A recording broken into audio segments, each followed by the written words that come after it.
My son left me $400 headphones so he wouldn't have to hear me anymore. They're sitting on my dresser right now, still in the box, noise cancelling, top of the line.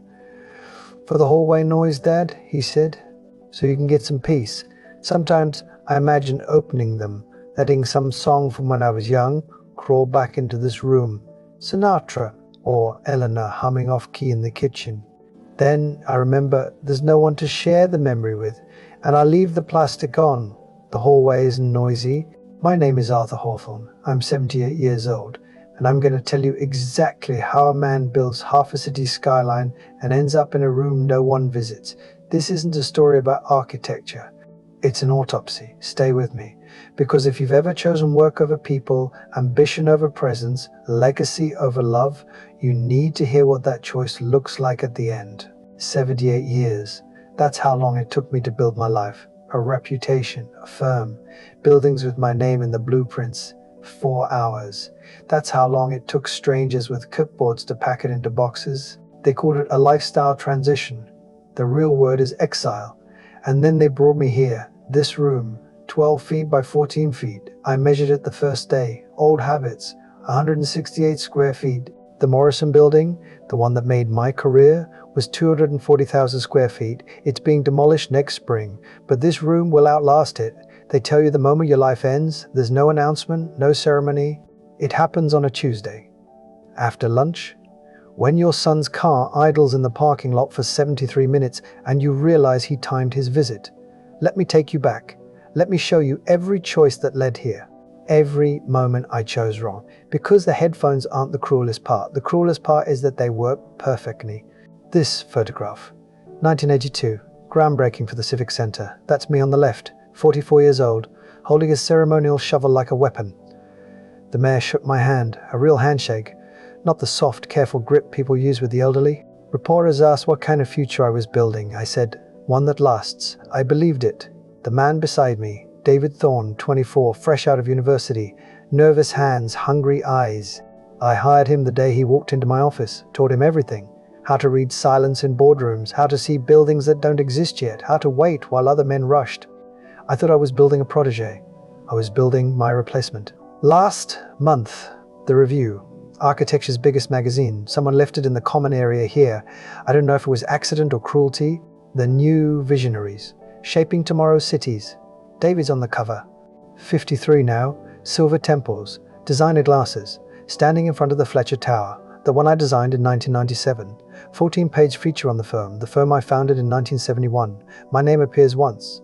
In a caption, font size 8, bottom of page 11, early influences on modernist approach, not founder, not architect, influence, past tense. I built that firm with my hands, my nights, my marriage, and I've been redacted. Erased with professionalism. The photograph is still on my dresser, me and David, arms around each other, grinning. I stare at it sometimes, trying to see the exact moment in his eyes when I stopped being a mentor and became an obstacle. You spend 50 years building something permanent, and history rewrites you in a caption while you're still alive to read it. This one, 1969, Eleanor, 23 years old, dark hair, that smile that could disarm rooms.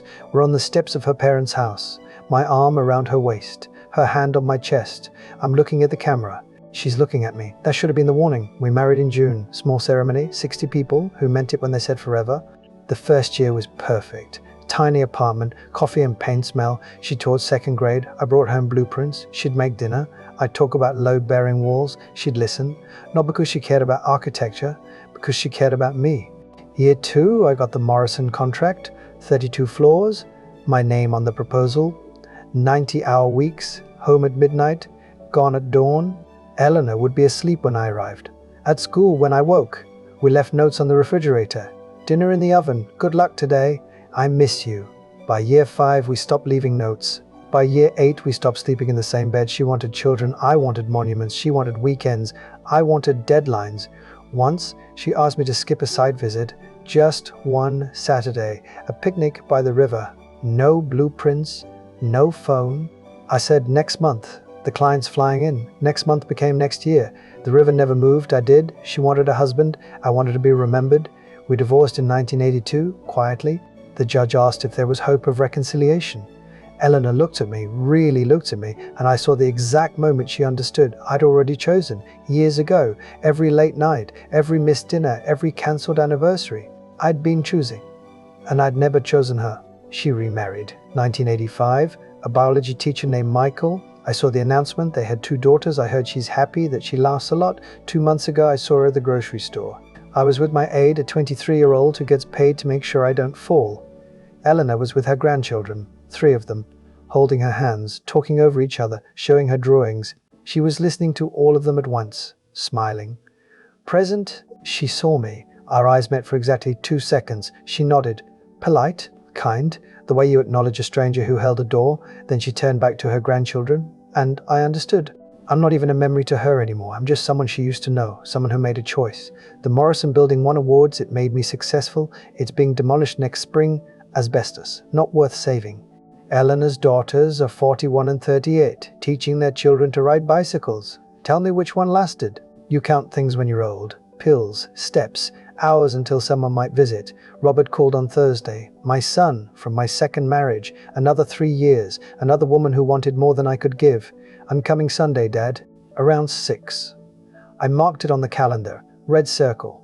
Like a child marking Christmas. I told Margaret at the desk.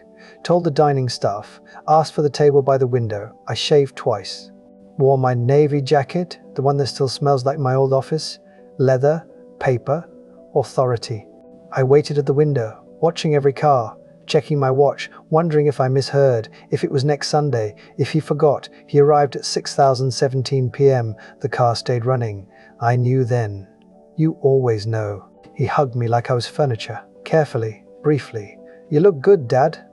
I don't look good, I look like I'm disappearing.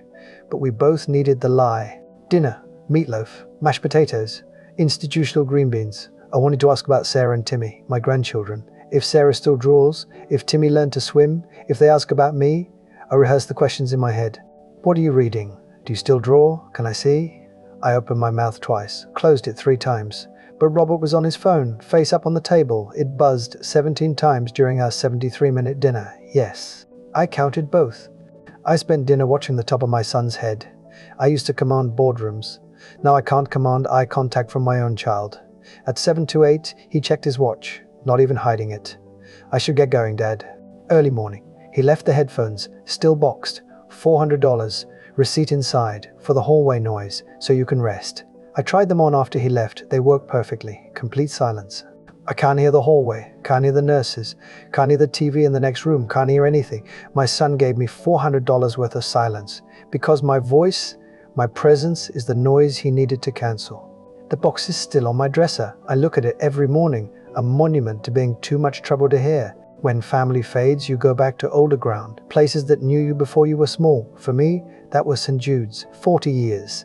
I helped raise that roof, literally, did the structural surveys, pro bono, sat on the building committee for 8 years. When I walked in, people knew my name. Last Sunday I went back, took the facility shuttle, felt like a field trip for people who can't be trusted alone. Father Michael is gone, retired to Florida. The new priest is 35, perfect teeth, preaches from an iPad. He shook my hand at the door. Welcome. Already looking past me, like I was weather passing through. I went to my seat, 3rd row, left side. Aisle, 40 years, same seat. It was occupied. Young family, 2 small children using my bronze plaque as a footrest. The plaque that says, in honor of Arthur Hawthorne, faithful service, 1975. An usher I didn't recognize guided me to a folding chair, metal, cold, by the radiator in the back. I was overflow. During communion, I stayed seated. I used to serve on that altar. Used to hand out wafers with steady hands. Now I sat in the back, watching strangers receive what I used to give. After the service, I waited. Thought someone might remember. Come over, ask how I'd been. People walked past, polite smiles, empty nods, footsteps that didn't slow. Mrs. Chen, she used to bring me cookies at Christmas, walked right past, looked at me, through me, didn't stop. That's when I understood. You can outlive your usefulness, and even sacred spaces rearrange themselves around your absence. I took the shuttle back. Didn't speak the whole ride. I built that roof. And they gave my seat away. I sat in the back of that ballroom, watching my life's work receive an award in someone else's name, and I realized, legacy isn't what you build, it's who remembers you built it. And memory is short, gratitude shorter. I left before dessert. Walked to the lobby, called the car service, stood outside in the cold. Through the windows, I could see them, laughing, networking, taking photos, the future. And I was outside it, a ghost at my own funeral. Every story begins in the dark.